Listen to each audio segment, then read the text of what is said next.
Hello, friends. How delightful it is for me to be sharing with you that I'm turning 50. That's going to be tomorrow on the 5th of January, not today. But I'm doing it today because I'm going to be traveling with my some of my closest girlfriends over to a wonderful hot spring in Colorado. And so we're leaving tomorrow morning and going to be just doing all the girl stuff at this beautiful house and doing hot springs and getting massages, doing pottery class, and all that kind of good stuff. There's always something so nourishing about getting together with some of the closest friends, and getting that sort of womanly support and community is definitely one of my favorite things to do. So I would love to share with you some of my reflections on turning 50 is only ones that we turn 50. And it's quite obviously a big landmark for many of us. One of the things that I remember over the summer, I had a bit of challenges with hot flashes. And my friend, Danny Williamson, who's she's a naturopathic doctor. And she said to me, she's like, and I was just complaining about hot flashes, and I was complaining about like things are changing in my health that I'm just not recognizing, and I wasn't like this before. And she said to me, she's like, don't even say that, because some women don't even get to live to 50s. And that really hit me, and I think that's so true. And when I think about it, one of my closest friends that I'm still mourning till today is Yasmina Yakelstan. Some of you may know her from Healing Histamine or the Low Histamine Chef. I think that was her old branding. And she passed away at age 43, and so I am grateful at the same time. So that's a reason why, in spite of sometimes my body not being as amazing as it was in my 30s, I'm still very grateful that I've made it that far. So I want to talk to you a little bit today about some of the things that have worked. I feel like in the past few decades of doing things dietary wise, lifestyle changes wise, and I hope this is helpful for you in ways more than one.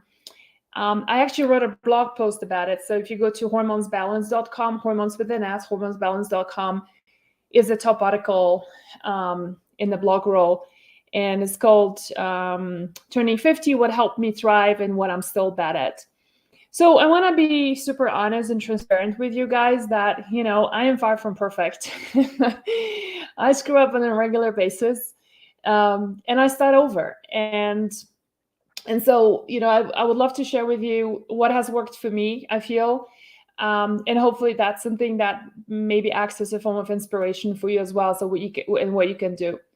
One of the things that I've also been hearing from way too many women, including some of my friends, is that line that goes, oh, I can't do this or that because I'm getting so old. And this can come from, oftentimes this comes from someone who is just like 35 years old, 36, 45 years old, right? 55 years old. And so if you're 90, if you're 90 years old and you say that you're getting old and that's why it's hard for you to do yoga or go for a brisk walk or walk down the stairs and you got body pains and aches, I get that, and that's acceptable. But if you're in your 30s, 40s, and 50s, and 60s even, and saying that you can't do a very long list of things because you're too tired, you're too achy, you're too constipated, you're too foggy brain, because you're getting old, then I'll say there's some work to be done, girlfriend. And, and I say that because as a 50-year-old, I feel like in many ways, I actually feel way better than what I felt in my 30s or 40s. This is where I had an onset of Hashimoto's disease, most certainly adrenal burnout, had sleeping problems, had a lot of stress with my work. So there's just so much that can go into our health. The challenge with, obviously, as we age is that things are becoming a lot harder a lot of the time. And so the work that we need to put into feeling great might be a little bit more, compared to in our 20s and 30s when our bodies were a lot more forgiving. So there's some questions about supplements. I'm going to talk about that in just a second. And this is definitely one of the things that I attribute my good health and feeling strong and feeling good and energetic in my 50s, to a protocol that I'm following. And that's really what I want to impart with you today. So let me just pull out the article that I wrote about turning 50. And, there's a couple of things that I definitely attribute feeling strong, feeling good, feeling energetic, working on my getting good quality sleep now. All of that comes with significantly more work than, like I said, when we were in our 20s and 30s, the body's a lot more forgiving. And as I'm going through these points, I'm just curious, like for those of you who have turned 50, like what are some of the big things that you attribute your good looks to, your good energy, sharp mind, good quality sleep? Like what have you been doing for those of you in your 50s that really made a big difference for you? So share that so we can, I'm just always curious about that. So, in the article, I talk about the big 5 things that really helped me a lot. The first one is a clean diet. I'll talk about this in a second. Second thing is supplements. Third is clean products. Fourth one is sleep and rest. And the fifth one is sense of community. And then things that I'm still struggling with is alcohol. Even though I'm not an alcoholic, I will talk about the alcohol stuff in a second. Regular exercise and oxalates. And so let me start off with, the whole clean diet thing. And what do I mean by that? So I am not dogmatic in any way. It's not, sometimes people go like, oh, you look really healthy for a 50-year-old. I went to see my doctor before I got a colonoscopy. I went to see my GP and he's like, you mean so you're not on any medications? You mean you don't have, any body pains and aches? Like, he's like, you are the healthiest patient that I've had in a very long time. And, I think that's, I attribute a very large part of the fact that I am feeling great in my 50s as I'm turning 50 to a clean diet. And what I mean by a clean diet is, and that GP that I was talking about said to me, he's like, so what kind of a diet do you follow? Like, are you vegan? Because I said to him, I attribute a big part of my good health to a really clean diet, and I am a nutritionist. And he said, so are you vegan? And I said, no, in fact, I don't think actually vegans are the healthiest people, because technically you can eat Pringles and drink Diet Coke and also call yourself vegan, right? So when I say clean diet is just a highly anti-inflammatory diet, I think there is a lot of things that we can bring in so much inflammation on a daily basis, from stress, from drugs, from pollution, right? From just even the food that we are eating is a huge contributor. And so one easy thing that we can control on a daily basis is a highly anti-inflammatory diet. To me, the way this looks is basically, when I go shopping, I look at my cart and I want to see at least 80 to 90% of the cart being organic whole food, right? So it's fresh vegetables, fresh meat, fresh fish, not packaged stuff, not processed stuff, not frozen, quick dinners and stuff like that, right? Just stuff that I'm going to make from scratch. The second thing is, when I say clean diet is, avoiding foods that I know are highly inflammatory for me. So you need to figure out what is your inflammatory triggers. No secret there that gluten is a big trigger for most women. That's the reason why in all my cookbooks, both Cooking for Hormone Balance and Overcoming Estrogen Dominance, there is no gluten, dairy, soy, corn, eggs. And it's not to say that corn or eggs, for example, or soy are inflammatory. The issue is more of how your body's tolerating it. So, for example, just to give you an example, dairy and gluten are my biggest trigger. So I avoid them. I avoid gluten 100%. I avoid dairy about 80% of the time. And eggs is like a 50-50. As a kid, I used to be covered in eczema, and my mother didn't know it at that time that actually eggs were causing that eczema. As I became older, eggs were causing severe acne on my face and were giving me quite a lot of like really rough skin, which is a sign of inflammation. Always remember that whatever skin conditions that we're experiencing is a sign of inflammation. It's just the body speaking out through the skin. So those are my big three things that I'm avoiding. Eggs are like on a bike lane, I call it, right? So I would have it like maybe once, twice a week at the very most. Duck eggs, I tend to do much better with them. So that's another one. So Sharon is asking, what about lactose-free Greek yogurt? So that's a good question. The question is, in a yogurt, in a dairy product, what's causing the inflammation of a person? Is it lactose or is it also casein? So dairy contains two inflammatory, let's say, factors, right? Or ingredients, compounds, I should say. The first one is lactose. So if lactose is only your problem, then lactose-free products are an option. If it's casein, that's a protein that was still going to be present in lactose-free products. So I have a problem with casein, and so like even aged cheese, like for example Parmigiano Reggiano, right? Parmesan cheese is an aged cheese that contains very little, if any, lactose. If I eat it on a regular basis, I get a lot of IBS flare-ups, right? So basically, my whole digestion goes into. I get like, this is our community. We talk about that kind of stuff. So I'll just tell you what it is. I literally get first I get constipation, and then I start getting diarrhea from constant dairy. From eating regular dairy, and then I literally have like a burning in my rectum from eating dairy on a regular basis. So I basically don't. How do you test for casein intolerance? I mean, it's really simple. You just eliminate everything that's to do with dairy, and you start incorporating something like lactose-free, and see whether, when you incorporate it, whether your symptoms return. So when we talk about food sensitivities, and by the way, you guys, in a couple of weeks, we're going to do a live where I'm going to be discussing how to do the elimination diet in greater detail. Today, it's almost my birthday, so I want to talk about a lot of other things, but so just stay tuned for that. Watch out for that live that I'm going to be explaining how to do the elimination diet, so we can talk about what to remove, because dairy is a big category, right? You have lactose, you have casein, but also you have, goat milk and buffalo milk and cow milk, and different people react differently. And there's a way to reintroduce these products one after the other, so that you can figure out what is your food sensitivity. So anyway, the point is, I'm avoiding these foods because that's definitely something that's giving me a big problem. The other thing I've noticed in the past few years is I have a problem with coconut, for example. And every time I eat something with coconut, whether it's coconut oil or coconut milk containing products or ingredients, cooking in the cooking, I get a flare up of candida. I get vaginal discharge and like ringing in the ear, getting itchy ears, right?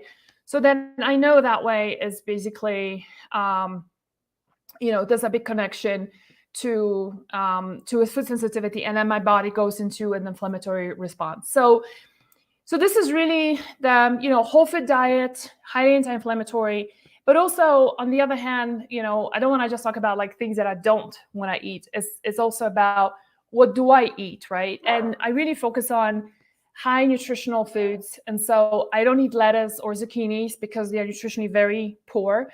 Instead, I focus on things like the brassica family of vegetables. So those things like kale and cabbages and all the different kind of cabbages, arugula, watercress, radishes, turnips. Those are vegetables that are abundant in my daily diet. I don't believe in living from a place of, suppression or limiting my, it's like, oh, I don't ever eat sugar. I do eat sugar, but it's always, choosing a healthy form of sugar at dessert. So if you guys go on hormonesbalance.com, we constantly create recipes for you that even if it's a dessert, it's always going to have sugar, right? But it's going to be the healthier version of sugar, or it's going to be a way to balance out that sugar with, for example, adding more spices, adding a touch of salt, adding a bit, doing half sugar, half stevia, for example, and you won't taste the stevia in it. Those are like some of the hacks that you can learn from our recipes. And that way you can, really healthify, if you will, your desserts, right? So, this is really I think the highlight of my diet. The other thing maybe I'll just mention about about that is that, um, one of the things that like sometimes people, let me also just talk about my eating frequency. So I often get asked if I do intermittent fasting. I personally don't feel great doing intermittent fasting because unless I do it like I have dinner at 5 p.m. and then I don't eat until 11 a.m. the following day, that gives me like 14 hours fast. That's the longest that I can do, but I cannot go until 1, 2 o'clock not eating. I feel like my adrenals are just my whole HPA axis, it gets really out of whack and I don't feel good. So I don't do it, neither should you. A lot of intermittent fasting research was based on doing it on men and younger men, and their hormonally is different to us, women after 45, as it gets, right? So you need to be mindful of that and always listen to your body. However, I am a big fan of limiting food just because calorically is a bit lesser, right? But it's also less work in the kitchen. So my personal preference is to eat only twice a day. And I eat my breakfast typically around 10, 11 o'clock. So like just before this, I had a quick meal. And then I don't eat anything until about 4 o'clock. That's when I have my early dinner. And then I don't eat until when I go to sleep. I go to sleep at 9 p.m. and I get up at 5. So 5 or 6 o'clock, right? So that's my cycle. And I just feel like making breakfast, lunch, and dinner is just too much work, and especially when I'm on my own. It's just too much stuff to do in the kitchen. And even though I'm a cookbook and author, I actually don't like spending that much time in the kitchen. So so I think that's. I would just mention one thing here before we proceed on to the other things that have worked for me in the past. And that is, if you're finding yourself that the whole idea even of doing the elimination diet is really overwhelming and is really daunting for you, and you go like, how am I going to give up my cheese? How am I going to give up my bagel, right? I don't want to give up my cookies. And the list goes on. Like, what is my comfort food, right? It's like, those are the little pleasures in life that I get, kind of a thing. And, and so I totally get that. And it's interesting to remember the reason why we call it comfort foods. So like anything with dairy or gluten being, like your mac and cheese is your comfort food, right? But guess what? It's loaded with gluten and with dairy. And the interesting thing about these is that both of them, dairy and gluten, contain compounds that act on our GABA receptors. Sorry, on the opioid receptors, just the same way you would have a painkiller working on your brain. So this is the reason why it's called comfort food. The other side of the coin of foods like that is that, like with any opioids, it can be highly addictive, right? So, you guys know this, like you might go like, I really need to have that comfort food, right? There's no negotiation about it. So, and that can be a bit of a challenge because then you're basically feeding like that opioid addiction, if you will, through food. And it's hard to give it up, but it's not impossible. So that's so when people say to me, it's like, oh my God, you're like depriving yourself all the foods that feel good foods. I say, I always think about how these foods end up making me feel, right? Like yesterday, I went out for dinner with one of my friends who can't join us for my birthday weekend away.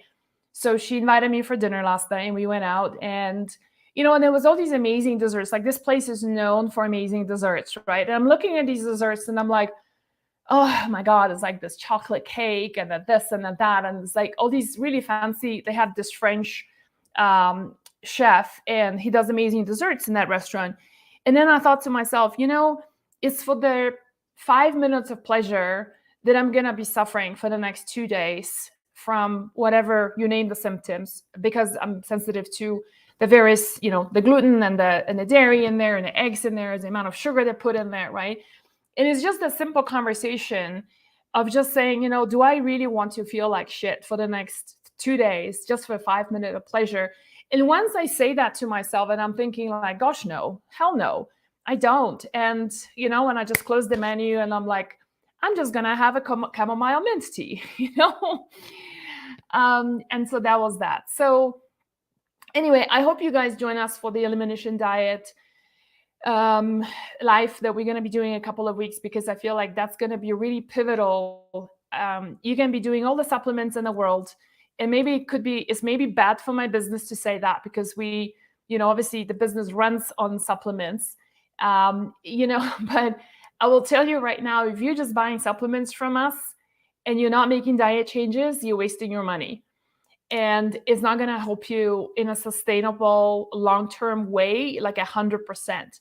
Supplements are just gonna like help you just a tiny bit to make you feel better, right, and help your hormones, but it's not gonna make as much of a pivotal difference as a clean diet would be. And when you clean up your diet, the chances are that not only is your hormones are gonna get a lot better, your hot flashes will improve, you're gonna start losing weight, because it's all inflammation, right? Your brain function is going to improve, your sleep is going to improve. I mean, the benefits are so many. Your body pains and aches are going to get reduced, your eczema might get reduced, your psoriasis is going to get better, and the list goes on. But it's also the chances are, so it's not just hormones, but the chances are that so many other things will improve at the same time. Okay, so that's about my food, and I'm just curious if you guys have any other questions about that. When it comes to meat and fish, I make it a point to eat only.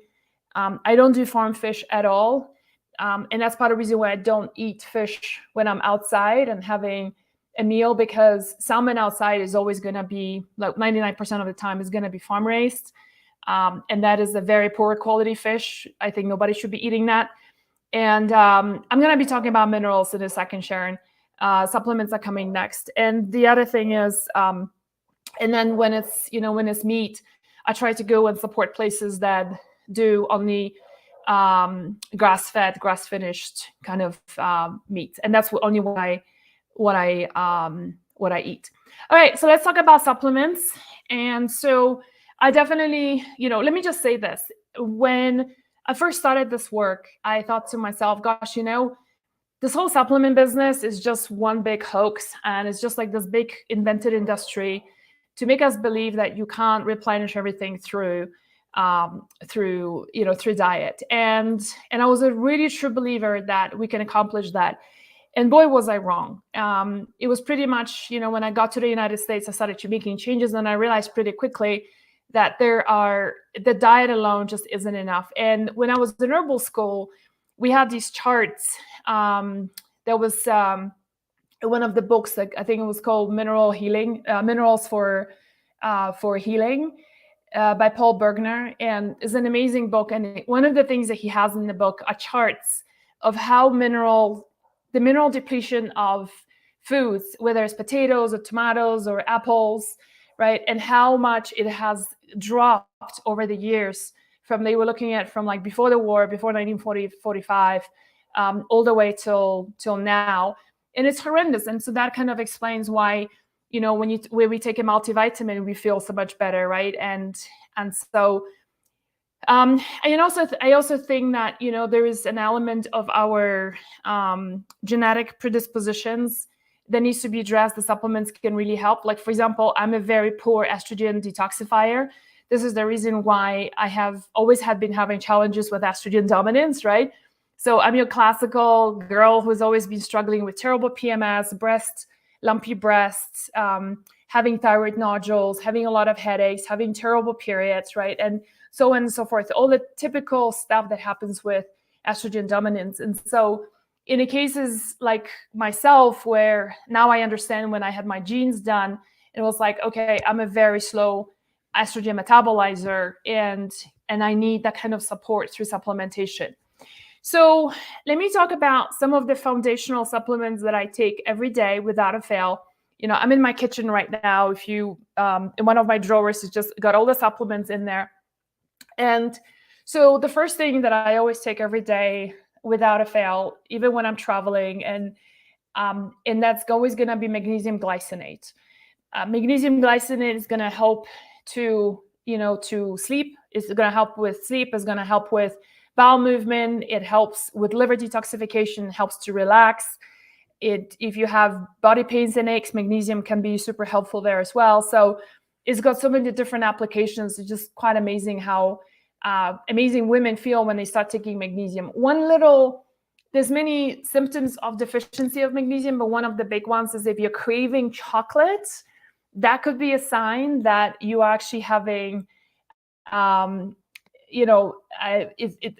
one of the signs that you might be actually low in magnesium, because cacao is very high in magnesium. So the body has been conditioned that, when you have a piece of chocolate, then you're getting a hit of magnesium, and so the body starts craving chocolate. So a lot of the time you're not craving the sugar in the chocolate, you're actually craving the magnesium.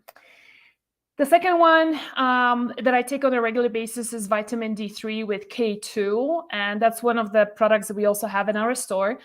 Why? Is because I take it all year long, including summer.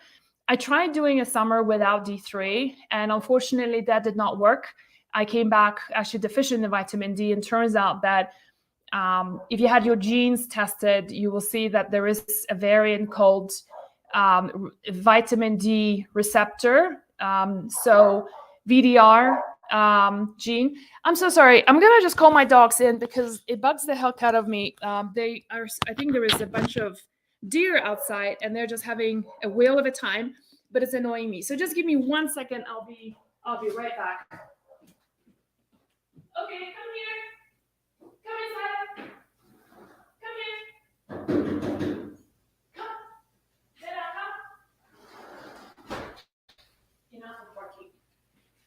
Oh, you guys. Yes, no more barking, okay? No more barking. Mommy's doing a call. Okay. Sure, for those of you who have dogs, you know how that feels when you're trying to focus and it's like. So I have the mutation. That means I have to take a lot more vitamin D than an average person. You want to be targeting to have your vitamin D levels in about 60 to 80, and so don't go by what the lab testing, what a lab is giving you, like what's a healthy range. Just functional ranges are between 60 and 80. So shoot for that. You might need 5,000 to 10,000 units a day in order to get there for a couple of months and then retest. It's a very inexpensive test. By the way, we're going to be I'm doing a webinar next week with Dr. Alan Hopkins on self-ordering tests, and vitamin D is part of that. So vitamin D3 will be everything from our immune system, depression, brain function, right? Autoimmunity. If you have Hashimoto's disease, vitamin D3 is essential in managing autoimmunity. Is going to help with mood, is going to help with bones, and that's why we mix it together with K2, because vitamin D3 together with K2 is fantastic in helping bone strength, together with, of course, calcium, magnesium, sufficient estrogen, and progesterone. The second magnesium that I take only in the mornings is magnesium malate. So that's for, I think, those of us who tend to exercise. By the way, talking about exercise, I'll talk about exercise in a second, but I don't exercise anymore, like in terms of doing heavy cardio anymore. I used to do that, and I just don't feel like this is what makes me feel really good. So I do strength training, weightlifting, and I just set up my own gym in my own house because I just found that this is way more efficient to do that this way than be having to go to the gym. So with that, magnesium malate helps with recovery from exercise, whether you're doing weight training or whether you're doing a lot of cardio. For me, magnesium malate is also slightly energizing, so it's a really nice vitamin to take first thing in the morning. And so it's not a vitamin, it's a mineral. I take magnesium malate 300 milligrams.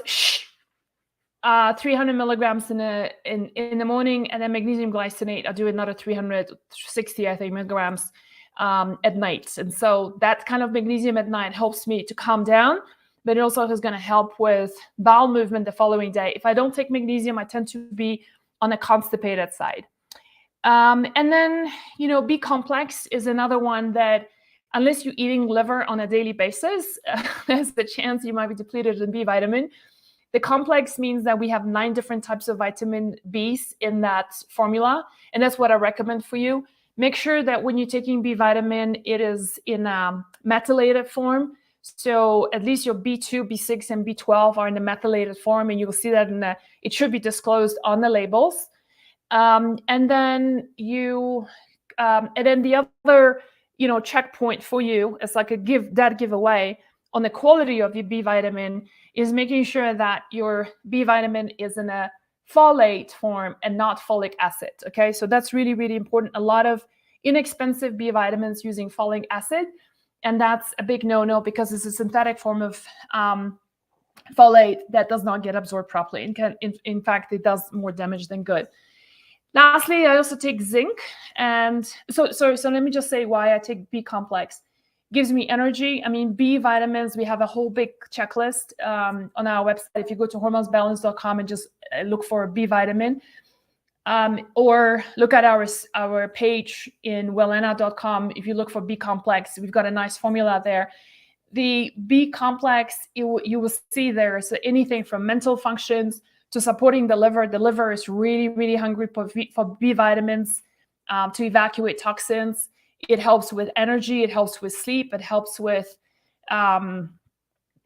skin. It helps with, like if you're having a lot of canker sores and swollen tongue, that's also a B vitamin. It could be a B vitamin deficiency. So it's got like almost every aspect of your health gets touched by B vitamin. Okay. And then lastly, I take zinc as well, 30 milligrams a day. My favorite form is zinc picolinate because of highest absorption. The latest research just shows it's got the best absorption from all the different types of zincs. You don't want to be doing zinc oxide. That's a cheap form of zinc, same as magnesium oxide. Is types of magnesium or zinc I don't recommend. It would not get absorbed properly. Why I take zinc is for two main reasons. One, it helps to keep the immune system very much in check. And the second thing that it does is it helps with progesterone production. So going into perimenopause, my cycle is shorter and shorter, not surprisingly. That's part of going into perimenopause, where my cycle now is like about 24 days. So luteal phase tends to be shorter, right? And that's your progesterone predominant phase. And so I'm taking zinc not because I want to have full cycle again, but it's more to support my body in its indigenous production of zinc as much as possible. What about zinc biglycinate? That's a good one too. That would be my second choice after picolinate. So that's not bad at all. So those are the supplements that I literally travel with. I have this, actually, let me just grab my little container. So I just want to show you how I get organized with my supplements is that I'll have, just a supplement caddy like this, or organizer, if you will. And that way it's really easy not to forget supplements. I tend to forget them a lot. And so it's for morning and evening, and it's sitting on my kitchen counter. So it's hard to forget when it's like a colorful, nice box sitting right in front of me. Do you take liver or gallbladder supplements? Yes, I do. So for the liver, magnesium is super helpful. B vitamins is super helpful. For gallbladder, I take specific herbs that are super helpful, and the answer is for gallbladder things like artichoke leaf, endographis are some of the really wonderful. Our digestive bitters as well, by the way, are also great in stimulating your bile. It's a good question about the bile, because the bile is what makes your poop look brown, right? So if your poop is not brown in color, you might be having a bit of a gallbladder deficiency. And the gallbladder is important because that's what binds up a lot of the estrogens. It also helps you to metabolize fat. And if you're not metabolizing fat properly, then you're having floaters in your bathroom, right? So your poop is not sinking, but it's floating. But most importantly, then the fat is not used for cholesterol, which is a precursor for producing all the steroid hormones. So from a cholesterol, right, your body needs to basically absorb fats properly in order to produce the good cholesterol, the HDL cholesterol, And that cholesterol then produces things like estrogen, progesterone, testosterone, DHEA, cortisol, right? All comes from cholesterol. So it's really important for us to be able to metabolize fats properly. That's why low-fat diets often results in very poor hormonal health. And women, like long-distance runners, for example, oftentimes are on low-fat diets, and they lose their periods for months at a time. So I will just talk about, so you guys are asking about bioidentical progesterone. So let's talk about that. And that's so the 5 that I mentioned just now is what I take every day. And the other 5 I take very often, almost every day as well. But I didn't want to make the list too long and overwhelming. So we kind of divided that into my daily 5 and often used 5.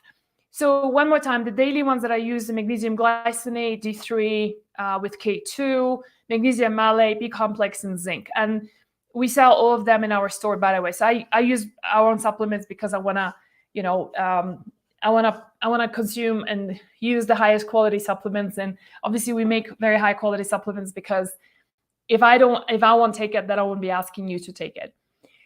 So then the supplements that I use on a very frequent basis, almost daily, is come here. Come and say hello to everyone. Come, Nella. Come. You guys want to meet my dogs? Let me show you the boss. Come. This is the boss. So this is my Jack Russell. She's the boss. She's bossing everyone around. She's always kind of camera shy, and but she is the boss. Yeah, you like bossing everybody around, huh? Even mommy. So we're having some trading right now on reestablishing the whole hierarchy in the house. Yeah. Okay. So progesterone is something that I use almost every night, and especially in my luteal phase, but I actually use it for 25 days out of a month. And if you're using progesterone, I highly recommend to do it as a topical, not in the form of a pill. If you're taking it orally, that only works on GABA receptors, so it helps you with sleep, but it doesn't give you all these other benefits of progesterone. I don't want to talk about progesterone alone today. Nella, no. I don't want to talk about progesterone alone today because it's a larger conversation, but we have created a ton of resources for you guys on progesterone. So if you go to hormonesbalance.com, hormones with an S, hormonesbalance.com, and enter just progesterone, I've written articles about progesterone and how to pick one and what to look for and stuff like that. So, and what are the benefits? I personally find that when I take progesterone, a couple of things happen. My sleep is deeper, and I tend to have like a little bit of memory lapses sometimes when it's hard for me to look for a word. Like, do you guys find yourselves at times you're like, what was the name again? Like, what was the name of the band? Like, what's the music that I'm listening to? Like, what was the name of this person, right? And you look at your partner or your friend for help here. So I feel like I have these memory blips like that when I don't take progesterone. So progesterone helps me a ton with that. But generally with anxiety and sleep, those are the 2 major benefits that women report. The second thing that I'm taking on a very frequent basis is sulforaphane. So our product is called Broco Power. This is my second child, if you will, very furry. Mommy's working, Mommy's working. So he's this sweet boy, and he is okay with being bossed around by 2 women in the house. Yes, can I get kiss? Thank you. Okay, bye-bye. See you later, okay? And so, sulforaphane is just an amazing substance that helps to bind up estrogen. So for those of you who are suffering from a lot of estrogen issues, that can be really helpful. Sulforaphane binds estrogen, but it's also very well known to be having special efficacy for killing cancer cells, stem cells of cancer cells, and especially with breast cancer patients. So a really amazing substance. The other thing that I take that helps tremendously, I feel in my case, is calcium D-glucarate.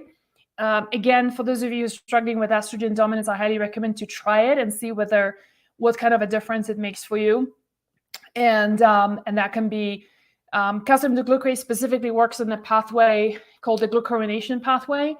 And sometimes when that's not supported, in spite of doing a lot of things for estrogen dominance, it's like not much is shifting for you. Like you still have tender breasts, you might be still having a fibroid, you might be still having, thyroid nodules that just don't want to resolve.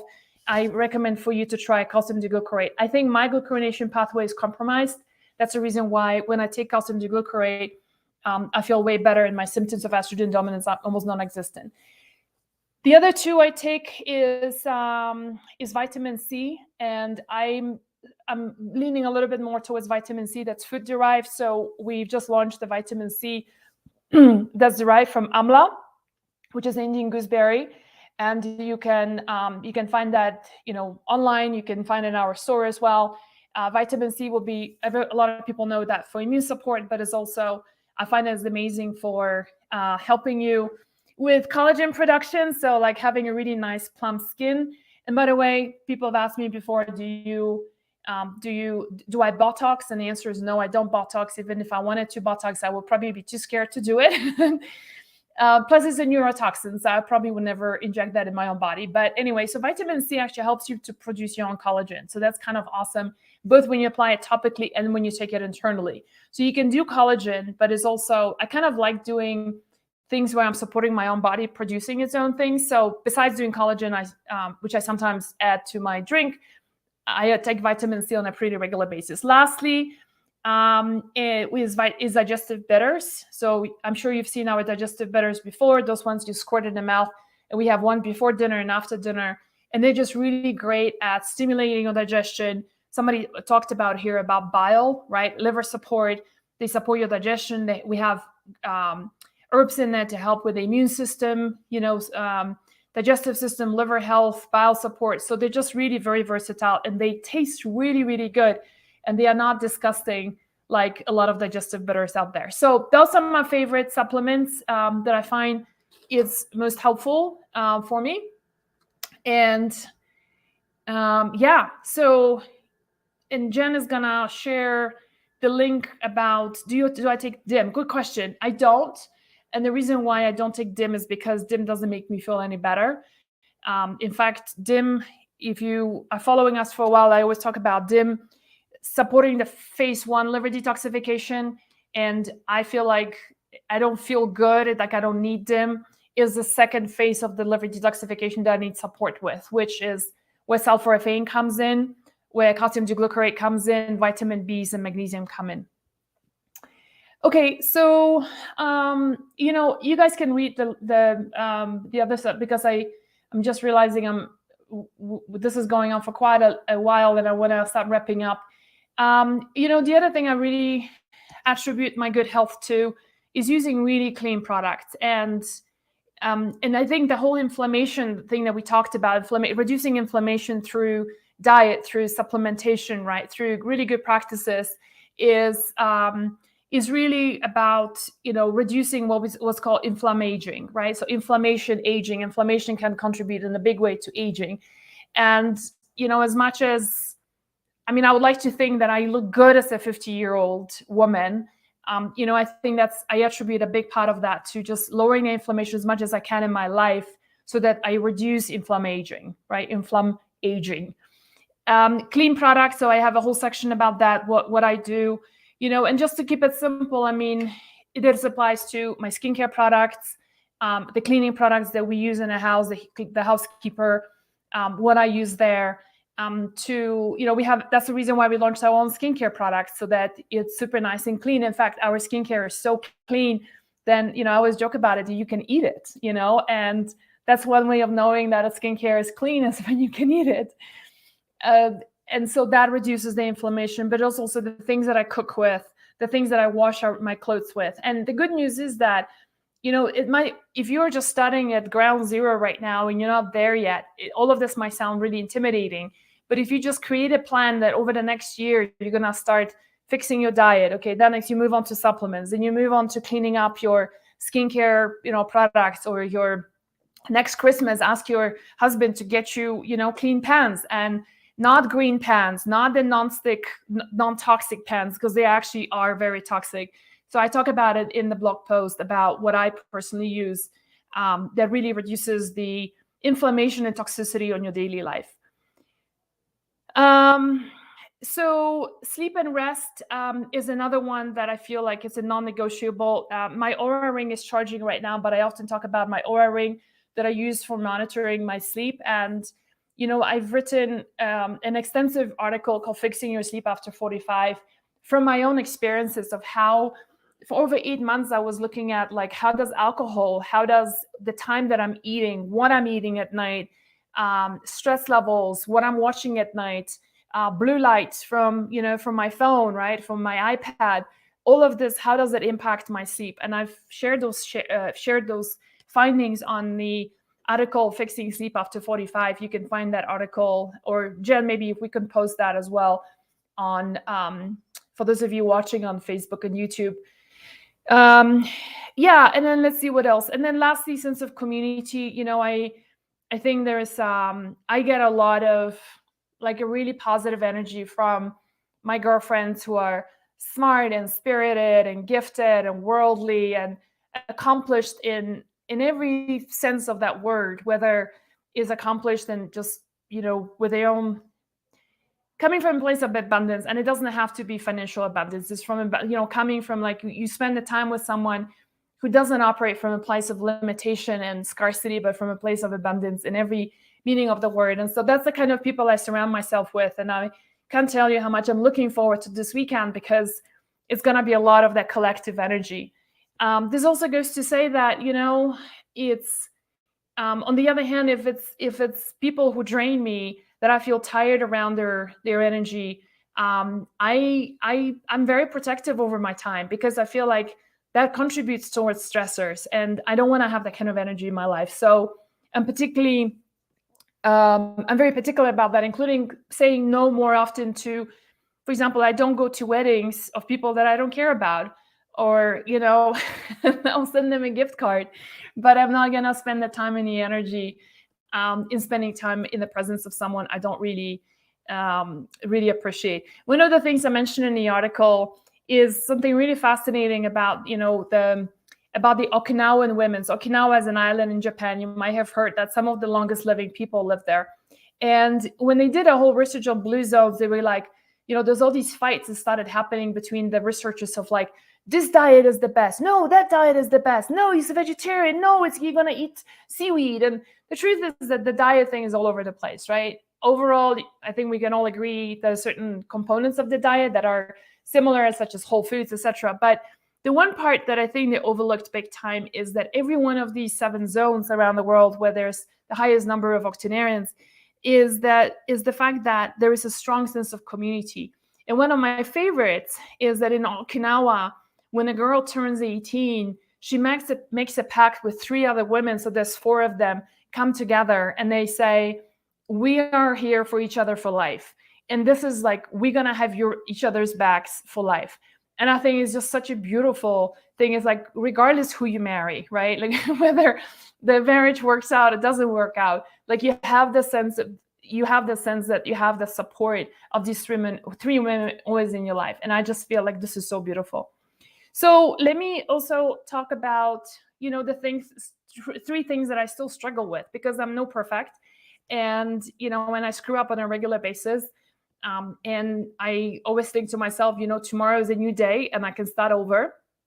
And so the first thing, and I would just mention, is that, I have a strange relationship with alcohol, right? Meaning by no means am I an alcoholic. I've never had an issue with alcoholism as such, but I feel like it's that I find it hard to say no to the glass of wine, and then I'm paying the price because I don't sleep as well. And I feel like my body perceives alcohol as toxins, and yet I'm having this constant struggle with it, to the point where I actually gave away all the alcohol that I had at home. I had some very high quality alcohol at home, and I posted in my neighborhood saying, I'm giving alcohol away because I don't want to drink. And so like literally within 5 minutes, all the booze was gone. So, it's just, so I'm just limiting to whenever I go out.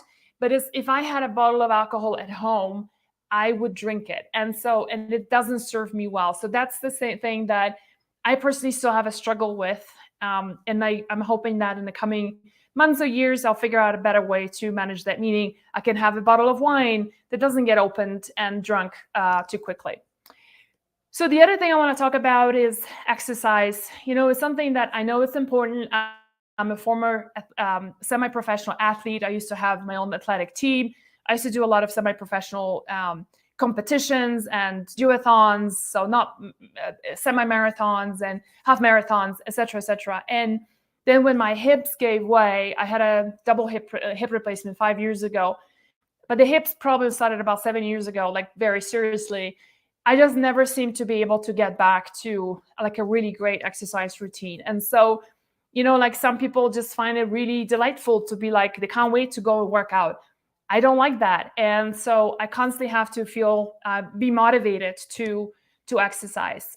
One of the things that I have found helpful is to pair up with somebody else and do, like, for example, we agreed that on Wednesday at 3 p.m., we're going to work out together, and just having the sense of, again, supporting community to really make that happen. But it's something that it's a bit of a struggle for me still. But I focus on the fact that I feel really good doing it. The other thing I want to share is, for those of you who heard my good friend, Deborah Atkinson, talk about exercise, and she is an adjunct professor at the Iowa University on exercise for women.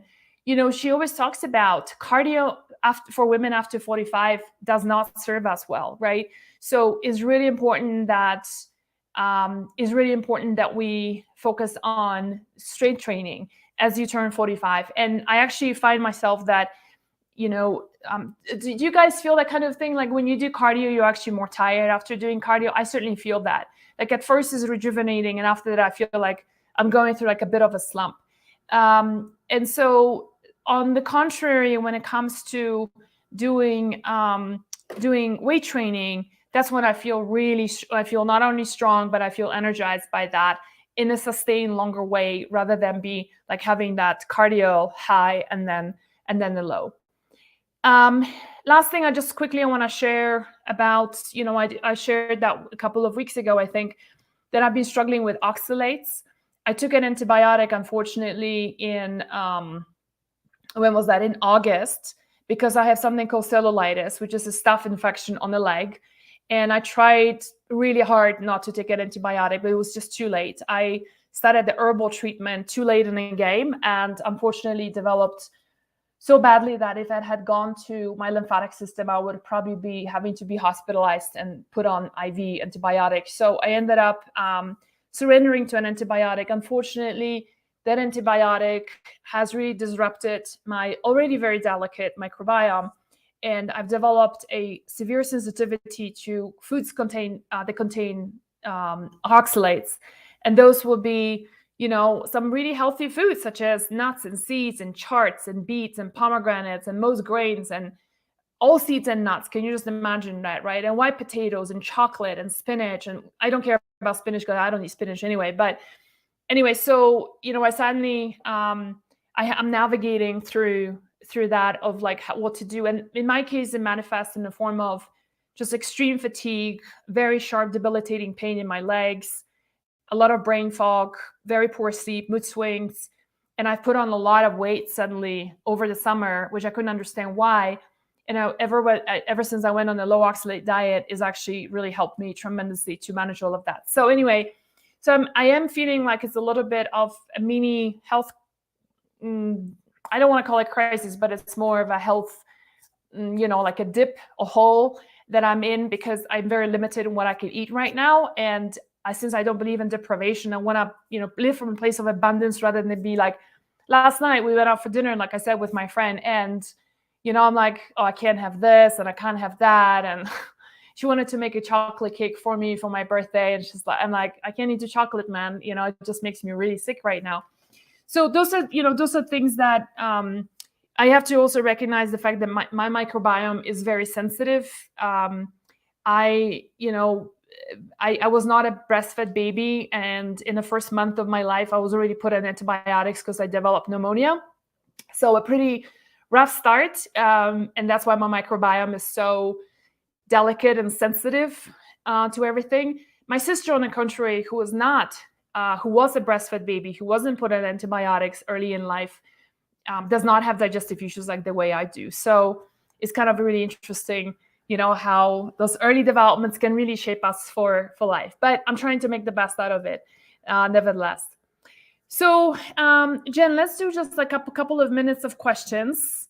And if you can just pop them out, and then we can start wrapping up. I don't understand the bitters you speak of. Can you explain this, please? Yeah, so digestive bitters are basically, if you think about it, like it's traditionally bitters are actually used in every cuisine, right? Like whether it's a bit of a bitter food, but it's also, like you think about it, like even Jägermeister, which many of you have done that in college probably, right? Or things like a Campari, right? Aperitif before dinner, a lot of the time is slightly bitter in nature, and those are basically alcohols that are infused with various herbs. They tend to be bitter in nature. So, for example, like our digestive bitters, we use things like burdock root, dandelion root, andrographis, and some other warming herbs such as cloves or ginger, right? And these plants, basically, when you ingest them, they start to alkalize your body. They start preparing your body for better digestion. Your stomach acids gets produced naturally. Your pancreas start then pumping out a lot more digestive enzymes to chomp down the food. So your body, again, is having an easier time digesting food, extracting a lot more nutrients. You lower the inflammation.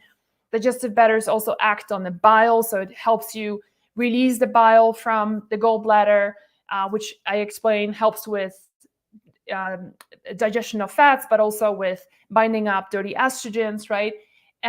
So, I mean, there's so many benefits of digestive bitters. You can go on wellena.com, our store, and take a look at digestive bitters, and it's explained a lot more there of what they do. They're pretty amazing. The thing about the reason why I formulated them is because the digestive bitters in the market are pretty bitter. I mean, and they should be bitter, but to a point that you're not used to bitter flavor, which is a forgotten flavor especially in the American cuisine. We are kind of used to sweet, salty, sour to a large degree, right? And and bitter, it's like people don't like bitter. That's why we put milk in a coffee, right? To reduce the bitter. It's a forgotten flavor, but it's a very important flavor that actually the liver loves bitter, right? So the reason why I formulated that is because the bitters in the market are really bitter, and almost to a point when it's too much. And if you're not used to it, then it's like it just gives you a bit of a shock. So we formulated it in a way that is really tasty, and it's almost like when you squirt it in, it's like, oh, that tastes really nice. So not only does it taste nice, but it's also super helpful. And we formulated one that's before a meal rather. And there's one that's after a meal that's slightly sweeter. So that way, hopefully you don't need to, you're not tempted to order any desserts. Okay, let's do one more question. Is arugula considered bitter? Yes. Magnesium stearate, sorry, go ahead. Magnesium stearate, should I switch to glycinate and malate? Yes, that will be our recommendation for sure. Stearate and oxide are not, steroids are actually also used for as fillers and supplements, so they are not the best thing to take for magnesium replenishment. Okay, let's see what else we have. Can you take too much B vitamin? If you take a multi with so much, do you need additional B vitamin? So typically multis don't have a lot of B vitamins. If you look at our B vitamin article, there is a range that we recommend. So take a look at the vitamin B complex that you want to use and look at your multi and then add it up and see. Typically, I would say it should be okay. And if you start taking it too much, then you start developing, like for example, B6, if you take too much of it, you might get some neurological stuff. Like for example, like once I was experimenting with B6 and I started having like a neurological pain that's shooting up my forearm, right? So that was a thing, but I was taking like 10 times more than what the recommended dose was. So yeah, okay. There's a question about genetic testing. I don't want to talk too much about that. It's basically, you can find a practitioner who can then take raw data from 23andMe And there's various different platforms now that can interpret that for you. I prefer to work with a practitioner who can interpret that and be very personalized and intentional about it. So you can find those, just upload the data from 23andMe, raw data, and then you get the genetic testing from there. Okay. Thank you, Erica. My birthday is tomorrow, but I accept your happy birthday wishes. Thank you. What's your view on thyroid support supplements? So yeah, so they are, everything we are talking about here is actually will constitute thyroid support, right? So B vitamins, D3, K2, all the magnesiums, B vitamins, zinc, this is all super important, right? For thyroid support. The one thing I just want to caution with thyroid support supplementation is iodine. And there is an iodine article that we have on Hormones Balance website. So just go and take a look at that just to understand that iodine is not a fix-all thyroid mineral as it's sometimes painted to be. And this is not just my opinion. There's a lot of research behind it. Dr. Isabella Wenz, Dr. Alan Christensen has just actually released a book like less than a year ago about the thyroid diet, and he's like super anti iodine actually temporarily just to contain Hashimoto's. So just be really cautious with iodine. Let's see, what else do we have? What to do if you don't have a gallbladder? Yeah, so if you don't have a gallbladder, you basically don't have the storage for bile, but your liver is still producing bile. So there's a couple of things you can do. Number one is to support your liver like crazy. One other thing that I do on a very regular basis, not every day, but at least several times in a month, is castor oil pack. So you can we have a wonderful relationship with Dr. Marisol Tejero, and she is the queen of thrones, right? And doing castor oil packs it's just a really great idea. And so supporting your liver is really just key. I mean, that's the bottom line of it. One of the things that you can also do is, if that's not enough, is to take supplements, including digestive enzymes that contain ox bile. And that ox bile is going to be like more on demand, right? Something that your gallbladder is not able to produce right now. Okay, let's see what else. Is it okay to take Broco Power long term? I have been taking it every day for 6 months. There is no contraindications. I take Broco Power for the past few years, and so no issues there. It's basically, would you take Broco Power, by the way, is our product that contains sulforaphane. Is basically like taking, broccoli sprouts on a regular basis. Is really just that. What we have done with the supplement, though, is that we standardized it. That means you are guaranteed that there is a certain amount of sulforaphane in that when you convert. And then with broccoli sprouts, what we have found is that some broccoli sprouts contain very high amounts of sulforaphane and others don't. And that can be a challenge, especially if you are having like history of breast cancer. I certainly, one of my big desires, and part of the reason why I do what I do, and I want to feel good when I'm 50, right? And as I am, is the fact that I have big history of breast cancer, estrogenic cancer, so uterine cancer, ovarian cancer, and breast cancer in my family, both sides of the family. So that's part of the reason why I'm such a bad estrogen detoxifier, because I inherited genes on both sides of the family. Thanks, Mom, and thanks, Dad. And so is taking something like sulforaphane on a regular basis, I just feel like it's just keeping things really nicely in check. Okay, let's see what it was. Lots of questions today. We have somebody asking on Instagram, how about calcium D-glucarate? So I've already explained that early in the call. So once I hang up, I'm gonna repost the call so you can listen to that, or just go to hormonesbalance.com and I explain calcium D-glucarate there, what is its function and why we like to use it. Do you recommend chasteberry? So I personally don't, but I know it works for some women really well. But I also found a chasteberry. By the way, chasteberry is also known as Vitex. It can be super helpful in progesterone production. In fact, in Germany, Vitex is the official progesterone support herb, right? Even prescribed by allopathic doctors and is covered by insurance. So how about that? The issue with chasteberry is that I have found, together with a few of my colleagues, actually when we were formulating things, I started thinking about, we were considering chaseberry, and then when I checked around, there's half the people are having a problem with chaseberry, meaning it gives them a paradoxical response, and the other half are doing really well. And so for that reason, I feel like it's too much of a risk. So if it's working for you in helping you produce progesterone, go for it. If it makes you feel crammy, like it does me, for example, in my case, when I take chaseberry, I literally feel like my ovaries are pulsating, right? And that's not that's not what we want to go for. Can I just mention, because I forgot to mention that we put it together, the supplements that I talked about just now, we actually put this as a kit together for you guys.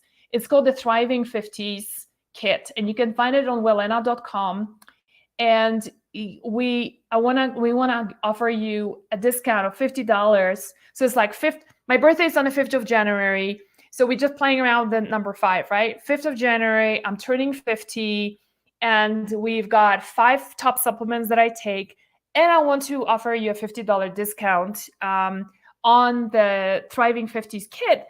Just use the coupon code MAG50, so MAG, short version for Magdalena, MAG50, and you can get $50 off on that kit. I forgot to mention that. So, and if you're on our mailing list, we're gonna mail about that tomorrow, talking about that. All right, Jen, I think I'm running out of steam, and I've got a very full day today. So, do we have any really, really good questions that we still want to post? I'll do one more question, and then we can. Treating Hashimoto's thyroiditis. I don't want to talk about that today. That's actually, sorry, let me just rephrase that. If you go to About, for this person, Brenda is asking about that, Brenda Farrell. If you go to hormonesbalance.com and you just click on About, there is a whole very long post about just my journey with Hashimoto's and how I've managed to put it into remission. So you can read it there. The other really great resource is Dr. Isabella Wenz. Like, her whole life is dedicated to Hashimoto's. She's going to be a really great resource as well. Okay. All right. Well, thank you, everybody, for being here today. Thank you for your wishes. I am certainly looking forward to turning 50 and feeling energetic and strong, like physically strong, mentally strong and sharp. And even though sometimes I have memory blips, like, bring on the progesterone, and it kind of fixes things pretty quickly. So, I really wish you the same. If you're finding yourself saying, oh, I can't do this, or I'm aching, or whatever is the, insert the symptom, because I'm aging, and you're still in your 40s, 50s, and 60s, it's really time to reframe that narrative and change that narrative to, what can I do to change that? Because I can tell you this right now, as a 50-year-old woman, I refuse to accept the fact that I might be achy or not sleeping, or be all, I don't know, just having memory lapses and not feeling 100% because I'm 50. That's unacceptable. If you're 90, you can say that. If you're in your 40s, 50s, 60s, you cannot say that, and you've got to do the work. And that's why you're here, to get that help. And that's really what we dedicated so much resources to. And that's really my life. Like, I'm not pretending. It is what you see. Is what you see is what you get with us. So if you want the $50 off the supplements that I'm taking on a daily basis, MAG50 is the coupon code. It's on the wellena.com. All right, you guys, I'm going to be off getting ready today. I'm off tomorrow with a bunch of girlfriends, going to these wonderful hot springs in Colorado. And I will see you next week. All right. Thanks, everyone, for tuning in. Bye for now.